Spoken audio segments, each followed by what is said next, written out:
Alors c'est un extrait de Rien ne s'oppose à la nuit de Delphine Le Vigan. Lucile souffla devant elle et observa la buée formée par son haleine. La cour était silencieuse. Lisbeth trépignait d'impatience. À côté d'elle, Justine jouait sur le lit avec une vieille poupée dont elle changeait la couche pour la 10e fois. Les garçons s'étaient repliés dans leur chambre. Barthélemy ayant ordonné une retraite expectative, que Milo, air renfrogné et moue boudeuse, avait suivi à la lettre. Il allait arriver, d'une minute à l'autre. On entendrait les pas dans l'escalier, le bruit de la clé dans la porte, et puis il serait là, dans le salon, il serait là pour toute la vie. À quoi ressemblait-il? Avait-il des habits, des chaussures? Ou bien marchait-il tout nu, enveloppé dans une robe de bure comme un mendiant? Était-il sale? Savait-il jouer à cache-cache, à chat glacé, faire le cochon pendu? N'y tenant plus, Lisbeth sortit de la chambre pour glaner quelques nouvelles. Elle revint bredouille. Liane n'en savait pas davantage, il fallait attendre. Leur père était parti le chercher, ce n'était pas tout près, il y avait peut-être eu des embouteillages. Il allait arriver d'une minute à l'autre. Était-il grand, plus grand qu'Antonin, ou bien, au contraire, tout maigre et tout petit? Aimait-il les épinards, le boudin blanc? Portait-il des cicatrices sur le corps, sur le visage? Aurait-il un sac, une valise, ou bien un baluchon accroché au bout d'un bâton, comme dans les contes d'Andersen? De lui, on savait peu de choses. Il s'appelait Jean-Marc, il avait 7 ans, il avait été battu par sa mère, lui avait été enlevé. Il s'appelait Jean-Marc, et il faudrait être gentil avec lui. C'était un enfant martyr. Le mot avait circulé dans la fratrie aux heures de la nuit. Martyr comme Jésus-Christ, martyr comme Oliver Twist, martyr comme Saint-Étienne, Saint-Laurent et Saint-Paul. Désormais, Jean-Marc allait vivre sous leur toit, dormirait dans le lit d'Antonin dont il porterait sans doute les vêtements, irait à la messe et à l'école, monterait dans la voiture pour partir en vacances, il serait leur frère.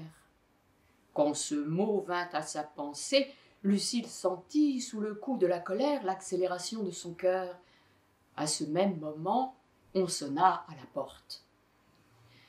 Les filles se précipitèrent au-devant de leur père.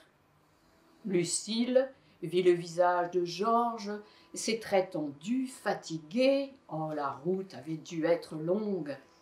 L'espace d'une seconde à peine, Lucile eut le sentiment que son père doutait.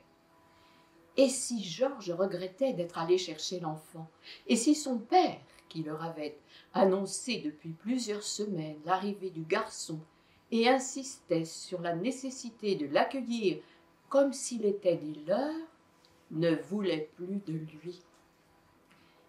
Jean-Marc se tenait derrière Georges, caché par le grand corps qu'il suivait d'un pas hésitant.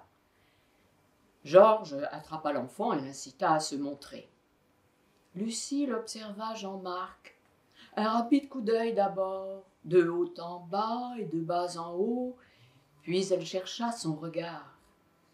Le visage du garçon était pâle, d'une pâleur extrême. Il avait des cheveux noirs, un pull trop court, élimé, il tremblait. Ses yeux s'étaient enfoncés dans le sol, son corps replié comme sous la menace d'une gifle. Une par une, Lisbeth, Lucile et Justine s'avancèrent pour embrasser.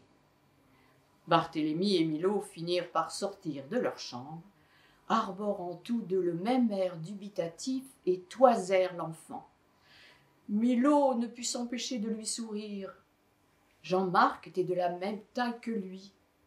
Son sac semblait presque vide. Milo pensa qu'il pourrait lui donner quelques affaires. Par exemple, les soldats de plomb qu'il avait en double, ou le jeu de cartes dont il ne se servait plus. Milo eut envie de prendre Jean-Marc par la main et de l'entraîner derrière lui, mais lorsqu'il découvrit l'air hostile qu'affichait Barthélemy, il renonça.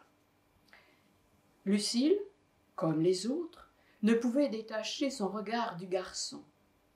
Elle cherchait sur son visage les traces de coups, les plaies purulentes, les cicatrices à peine refermées. Jean-Marc n'avait pas l'air si martyr que ça.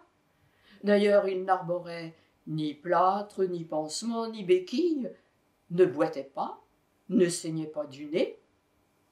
Et s'il n'était qu'un imposteur, un voyou que l'on croisait dans les livres ou le long des chemins de campagne, la mine grise maculée de terre, qui cherchait refuge dans les familles pour mieux les déposséder de leurs biens. L'enfant finit par lever les yeux, son regard s'arrêta sur Lucile comme stupéfait. Yeux noirs, agrandis, aussitôt ramenés vers le sol.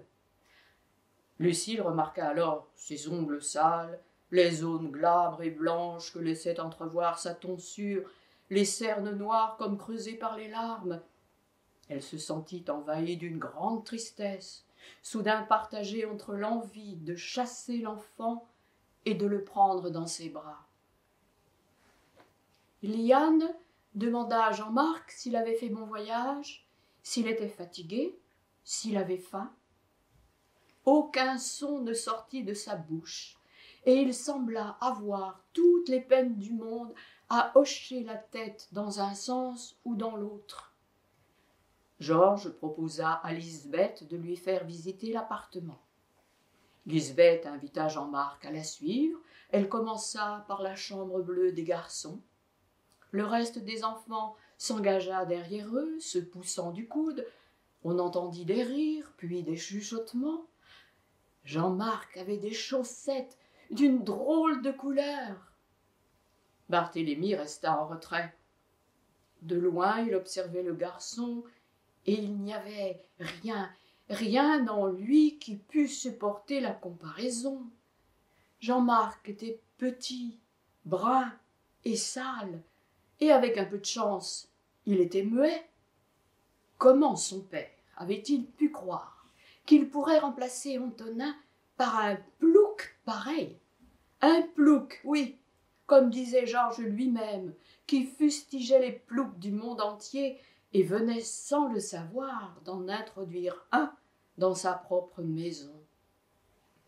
Barthélemy sentit enfler en lui une douleur brutale, comme s'il venait d'ingérer un corps étranger, un caillou recouvert de terre ou un bout de verre. Jamais il ne pourrait aimer Jean-Marc, ni même devenir son ami, ni même sortir dans la rue avec lui, encore moins jouer au parc ou sur la plage. Jamais il ne pourrait lui confier un secret, ni conclure aucun pacte avec lui. Et l'autre pourrait le regarder avec son air de chien battu et ses bras maigrichons. Il ne céderait pas. Son frère était mort, et son frère était irremplaçable.